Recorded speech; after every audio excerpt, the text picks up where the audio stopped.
ई त बड़ घर के लइका हवे खइला बिना टूटल बा। ई त बड़ घर के लइका हवे खइला बिना टूटल बा। हई देखा हो सखी ई त सरवा हफर हफर हांफता। हई देखा हो सखी ई त सरवा हफर हफर हांफता।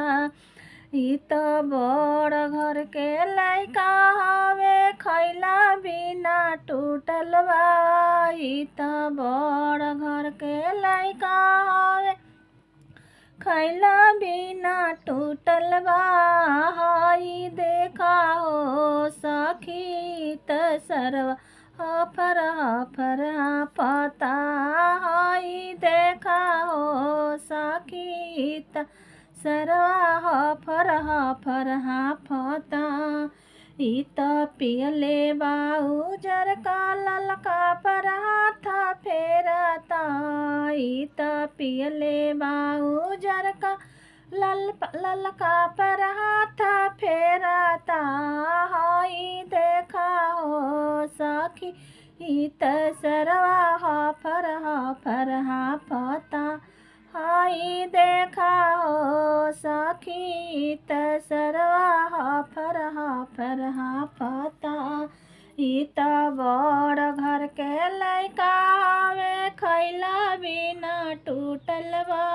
ई त बड़ घर के लइका हवे खइला बिना टूटल बा। हई देखा हो सखी ई त सरवा हफर हफर हांफता।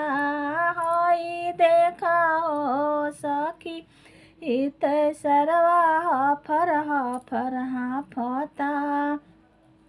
ई त पियले बाटे पाउच बोतल पर हाथ फेरता। ई त पियले बाटे पाउच बोतल पर हाथ फेरता। हई देखा हो सखी ई त सरवा हफर हफर हांफता।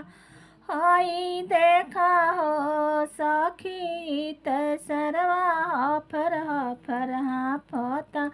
ई त बड़ घर के लइका हवे खइला बिना टूटल बा। ई त बड़ घर के लइका हवे खइला बिना टूटल बा। हई देखा हो सखी ई त सरवा हफर हफर हांफता। हई देखा हो सखी ई त सरवा हफर